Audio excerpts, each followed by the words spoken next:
Here, Israel demolishes 5 residential and 9 non-residential units.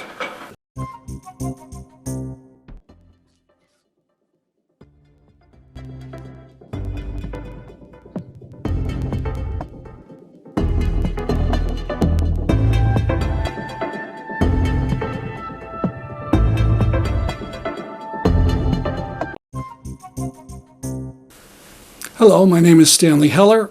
Welcome to The Struggle. We'll start with video from the Israeli human rights group B'Tselem.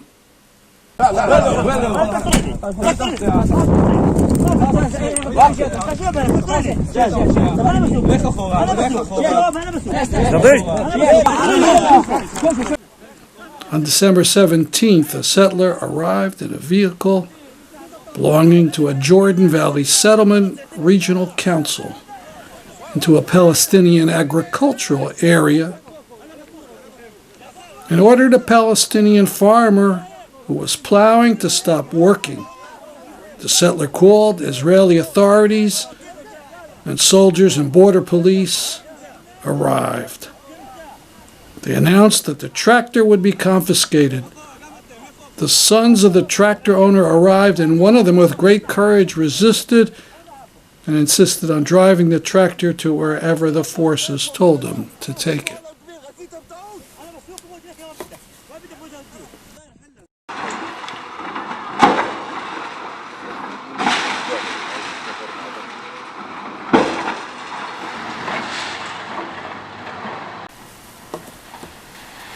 Here, Israel demolishes 5 residential and 9 non-residential units in Al-Jiftlik. 20 people, including 7 minors, lose their home on December 13th. Civil administration personnel arrived with a military and border police escort, 4 bulldozers and 2 diggers. They demolished the home of a family of 12, including 4 minors, leaving them homeless in a 2-story building under construction that had 2 apartments and belonged to the same family.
لا ما تروحي ما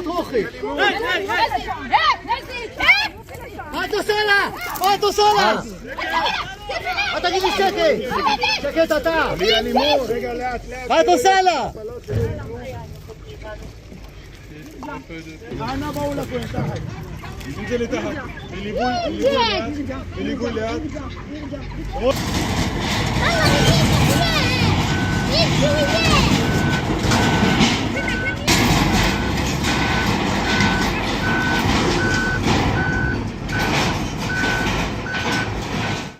All that you saw took place under the last Israeli government. The government that calls itself the government of change. Now we're back to Netanyahu, another Netanyahu government. Just before it took office, this government announced its plans. It said the Jewish people have an exclusive and inalienable right to all parts of the land of Israel. The statement says that includes all of the West Bank and the Galilee, and even the Golan, which it seized from Syria. It's very clear about Zionist ambitions. All the land belongs to the favored people of the Israeli apartheid state. This is a picture of a young woman playing chess. Not a big deal unless you realize she's Iranian and is playing in a chess match in the country of Kazakhstan without a veil required by Iranian authorities. She is Sarasadat Khademalsharieh, 25 years old, an Iranian chess champion. This picture could get her into serious trouble. She could even be executed. Speaking about chess, this is a new picture of Rania Al-Abbasi, a former Syrian chess champion. She was kidnapped along with her husband and all her children by the Assad regime in 2013. Now, special reporting about Iran on a particularly good edition of Democracy Now! Looking at the ongoing anti-government protests in Iran, which passed their 100th day this week. The protests have been met with widespread arrests, brutal police violence, and public executions. This week, Iranian authorities targeted the family of the Iranian soccer superstar, Ali Daei, who has for months been an outspoken critic of Iran's crackdown by, quote, forcing an Iranian airliner to land mid-flight so his wife and daughter could be removed from the plane and stopped from leaving Iran. The human rights activist news agency reports thousands of protesters have been arrested and more than 500 have been killed so far, including 69 children. This follows the recent public executions of 2 young men for their participation in protests. The Oslo-based organization, Iran Human Rights, has identified at least 100 detainees sentenced to death or charged with capital offenses. Professor Samdoust, if you could also comment on this phenomenon, the truth of which is only just coming out, the sexual violence against protesters, and also the way in which the protesters are taking on new methods. There's now a lot of videos circulating with turban tossing, protesters going after clerics and tipping over their turbans before running away. Professor Samdoust. Yes, these protests have been fought on many fronts, and we have had, as Hadi Raimi just mentioned, these horrible reports of torture, of sexual abuse coming out from the prisons, and the tipping off the turbans. That one of the youths who had done that and who had been imprisoned for that and released from prison 3 days after his release committed suicide. So, we know based on both these reports, but also the number of people who, very young people who come out of, the person who committed suicide was 16, the young people who come out of prison and are no longer themselves or commit suicide, that clearly horrible things are happening once these, children and adults are arrested and taken in. Axios has a new report on President Biden saying in newly surfaced video that the Iran nuclear deal is dead.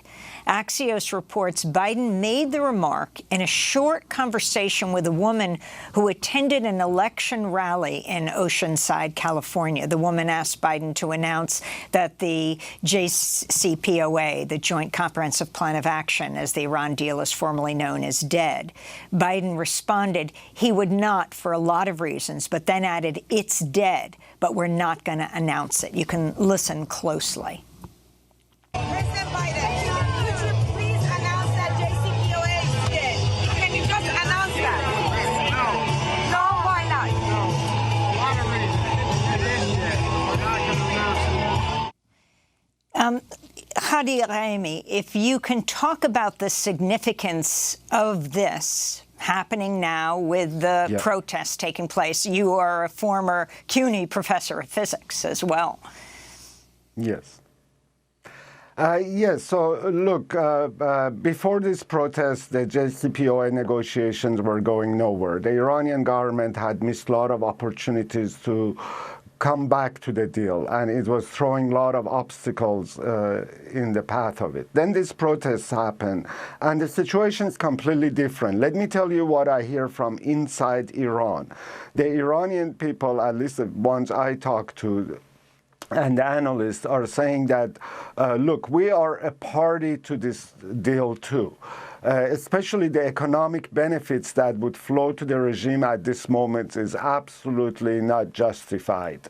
And let alone the fact that there can be no trust that they will follow up with their nuclear commitments if they sign a new deal.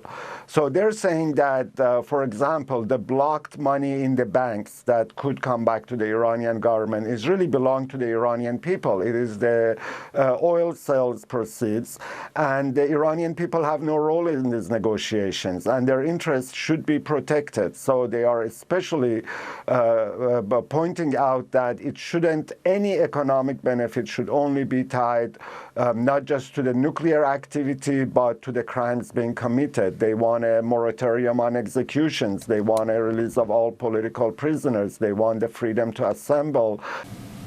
This last is surprising. Iranians are suffering under the U.S. sanctions that cause especially a lack of medicine.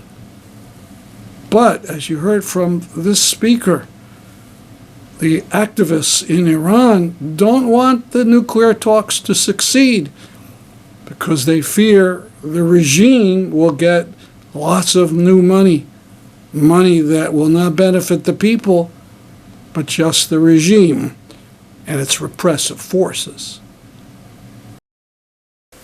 The German government is too.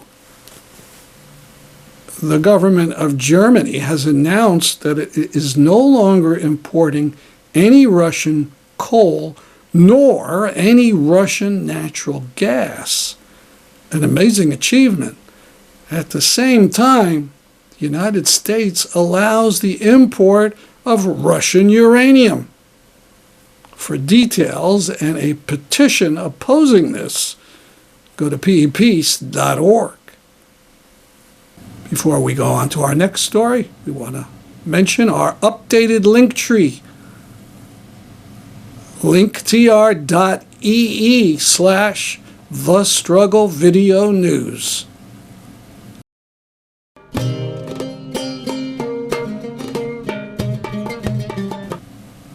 Several weeks ago, the European Saudi Organization for Human Rights held its third annual conference. The theme was how the Saudis use whitewash to cover up violations.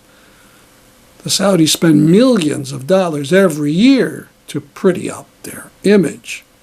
We'll have selections from the talks at the conference. We start with a short video presentation.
Now we shall begin our conference with the speech of the European Saudi Organization for Human Rights, with the head of the Documentation and Research Department at the organization, Mr.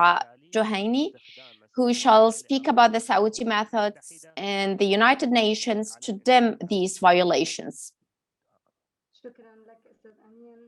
Thank you, Mr. Amin, and thanks for everyone and participants. In my name and the name of the European Saudi Organization, we thank you for your time, for your efforts, and sharing your expertise.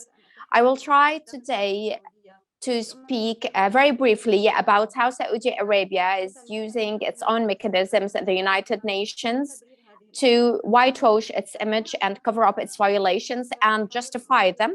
Upon our expertise, I will try to highlight how the Saudi government uses such mechanisms. After having neglected these mechanisms, we have noticed that the Saudi Arabia has changed the way it deals with these mechanisms. It started to using them and promoting its image and whitewashing. This came along with increasing numbers of arbitrary acts and with the various mechanisms of United Nations to improve the human rights. The Saudi Arabia have used these mechanisms in a manipulative way. I will try to highlight this very briefly and speak about these mechanisms and how they've been used by Saudi Arabia. First of all, through the correspondence and the special rapporteurs. During the recent years, Saudi Arabia has changed the way it deals with these special messages or recommendations sent to them by the rapporteurs, which are complaints related to victims of violations. And instead of neglecting these messages completely, it started responding back to these messages within the specified duration. It's trying through these responses to appear as if it's cooperating and to justify these violations. But the way we read these responses, that Saudi Arabia is only neglecting and saying, we are not violating, we are only applying the laws to protect the individuals. The complaints and also some of these information. There are complaints which include torture, mistreatment, and Saudi Arabia only neglects that they didn't do this. The responses actually is a proof that there is no serious investigation on this. And therefore, most of the responses of Saudi Arabia, it claims that it's actually being or interacting with these messages. However, this is the total contrary. And the works teaming and the human rights groups, they actually issue some reports on some issues which has to do with human rights. In some of the cases, Saudi Arabia has dealt with some cases with executions, and they have said, these working teams have said that Saudi Arabia has actually violated the human rights. Second of all, there's how the Saudi Arabia deals with the international conventions. The Saudi Arabia has ratified 7 international conventions out of 14, which are related to human rights, general human rights, like the civil, the political, the economic, the social, the cultural. And it forbids the states usually to deal in such a way, like to clarify the idea. States are prevented from using the torture or the random detention or the execution outside the judicial procedures. And all of these states must amend their laws, amend their practices in a way that guarantee these rights stated in the agreements. Also, Saudi Arabia always in the public platforms, they try to say that they are a state which have ratified these agreements and they abide to all the articles. And they actually use this claim to state that they didn't do any violations. However, ratifying these conventions doesn't prove that they actually are abiding by them. For instance, Saudi Arabia is a member state in the torture abolition agreement since 1997. However, and despite documenting the torture, which has been using in a very broadly in Saudi Arabia. Also, Saudi Arabia is a member state in the children rights agreement, and it confirms the right to children and life and safety. However, Saudi Arabia, during the 7 last years, they have executed 12 children and many others are threatened. And also within the mechanisms and the important mechanisms of United Nations is the independent expertise visit to the states in order to increase the awareness, national-wise, international-wise, especially around human rights and presenting all the ways contributing to support and promoting the United Nations work teams. However, Saudi Arabia is ignoring all the or most of the visits which are sent by the special rapporteurs. Recent-wise, also it has ignored one of the visits which has been reminded by the Saudi Arabia for 16 years.